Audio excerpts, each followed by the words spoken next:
Tell me more about El Mencho, who he was. El Mencho was the head of the Jalisco New Generation Cartel, which is one of the two biggest cartels in Mexico. And it's, in fact, the one with the biggest national spread, most brutal now, and incredibly diversified in terms of what it's into. He was captured and then died on Sunday, and immediately violence broke out after that. So at least 15 to 20 states, there was roadblocks, there was torching of buses, airlines had to cancel flights, people who were visiting the tourist resort of Puerto Vallarta, which is in Jalisco state where he was captured, were told to shelter in place.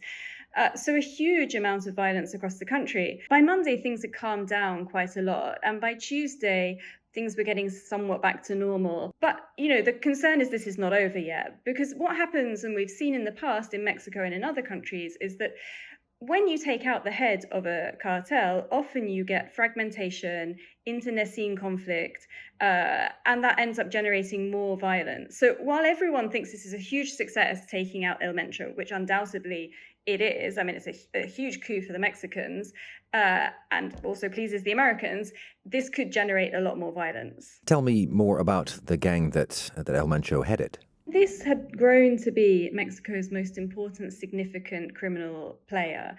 It has an international presence. It is extremely widely spread. It operates in all 32 Mexican states. It has a hugely diversified fuel theft, corruption, extortion, drug trafficking, timeshare fraud, you name it, they're in it. And it's known for being incredibly brutal. I mean, it just ruthless in terms of its use of violence, incredibly well-armed and equipped. It has things that can shoot down military helicopters from the sky.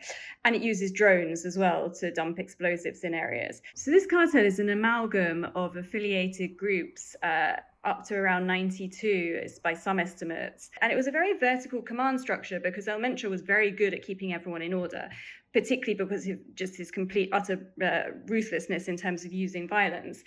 But that makes it also very prone to fragmentation. So if there is no succession plan, which I'm sure there is one, or if the people who were killed alongside him happen to be part of that succession plan, what you might see is this fragmentation. Just to give you another idea of this group and the challenge it poses to the Mexican authorities, in 2020, it tried to assassinate in broad daylight in a very rich district of Mexico City, the then city security chief, who is now the federal security minister, Omar Harfouch.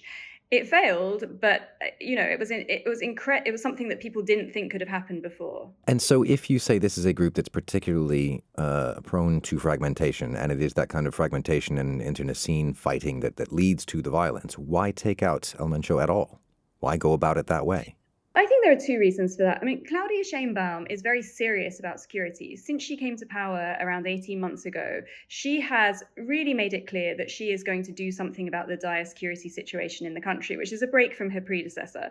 So she's boosted intelligence capability. And the second thing is she's under a lot of pressure from her American counterpart, Donald Trump, to do more to tackle criminal groups in the country. And he's threatened to carry out unilateral American strikes if she doesn't do so. So the Mexicans are under a huge amount of pressure on this. I also think, this is a security team that knows what they're doing. So while they have taken out a kingpin and this might cause them immense problems, this isn't necessarily the start of a return to the kingpin strategy, which Sheinbaum herself has on numerous occasions criticized. And I think everyone within Mexico and beyond is aware of the dangers.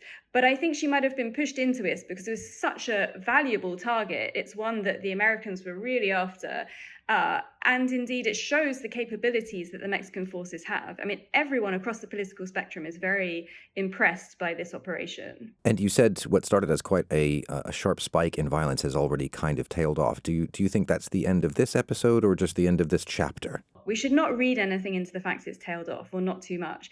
What you see is often there's a lull of a few weeks, sometimes even months, as groups figure out what they're going to do, arm themselves, make the alliances they need. We saw this a couple of years ago when one of the big leaders of the Sinaloa cartel was arrested and taken to the US in summer 2024.